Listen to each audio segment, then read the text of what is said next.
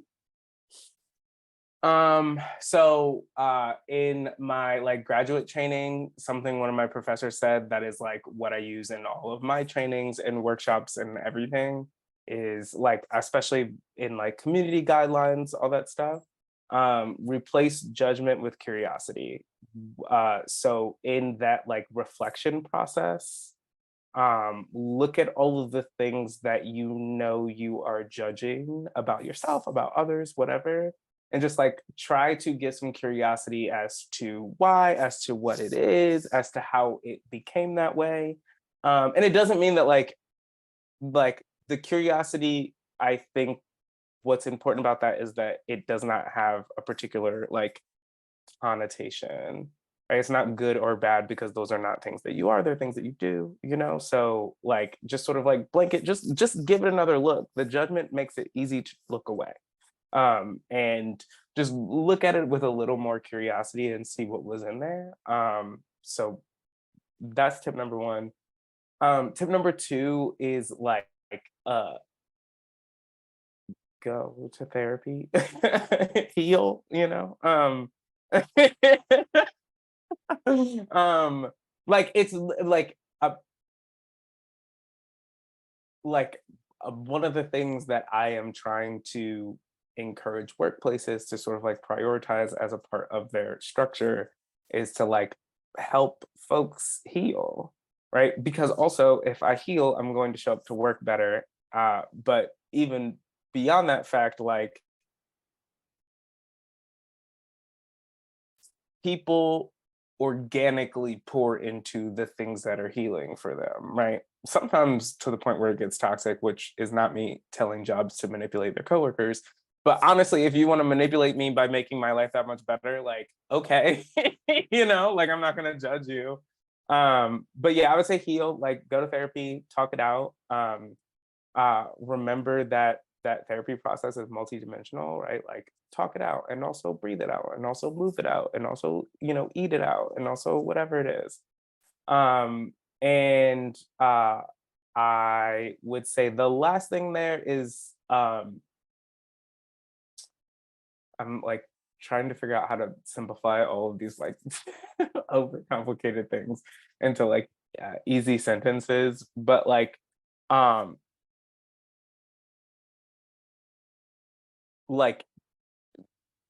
I guess doubling back to that reflection bit, right? Like uh cycle back more often, like try to keep record of your growth in ways that aren't uh like like unhealthily habit forming. Like I try to tell people, for example, like if you were doing a fitness journey, right? Uh keep record of how much you're lifting, in addition to the pounds, in addition to the distance of how long you're walking, in addition to like have multiple ways to sort of check in with yourself so that not one becomes obsessive or unhealthy, because if you focus too much on the pounds, you're going to lose the point, right? If you focus too much on the weight, you're going to lose the point. Have several ways to check in with yourself, which I guess kind of wraps it, both 1 and 2 together the same. But yeah, I guess my really only tip is to heal. That's it. And I know y'all don't want to, but you have to. You have heard it from a professional that you're going to have to do that at some point. I don't think number 3 like encompassed 1 and 2. I love number 3 so much because even in like the mental health space or the empathic space, all of the above space, it's so hard to track this bitch. It is really hard to track your growth. Like, where am I at on the journey? And they tell you constantly, do not compare your journey to other people's journeys. So you really, like, social media is so cool for that, but also like, because I have so much content of my growth. I don't talk the same, I don't even look the same as I did when I first started this podcast. So it's very wild to see. And it's just like another way of me being able to see my growth rather than like, oh, I journal 3 times a day instead of like whatever I used to do. So that's awesome. I really like number 3. Are there any last minute sprinkles that you'd like to share with the audience before we go? No, be kind to yourself. That's really it. I forgot that part. Be kind. And like, I'm shaking right now because this episode has changed the trajectory of Absolutely Not. I think I have made it, yeah, don't do that. I think I have made it so that like we focus a lot, like work is the boogeyman and work is like, but it's part of life. Even if we didn't have capitalism, which we are trying to burn down, baby. Absolutely. We would still have like positions in our community. We would still have things that we love to do and how we would serve others. So our relationship still has to heal. We still have to get to the point of the matter. So I cannot thank you enough. I think we're going to focus less on the boogeyman aspect and more of like the relation. Wow, this is like, thank you so much. Oh, I'm happy. I'm panic. Thank you for having me. Yeah, thank you so much. For everyone who's listening to this, I know this probably changed your life, but please reach out to Obella. His information will be in the show notes when this is published. The Radical Empath is a literal thing, like a newsletter that you can subscribe to, you can pay for, like, so please check it out. This amazing individual is on LinkedIn and Instagram, but keep figuring it out, and I will be doing the same. And keep setting boundaries and saying absolutely not to anything that is unaligned. We will see you next time. Bye-bye.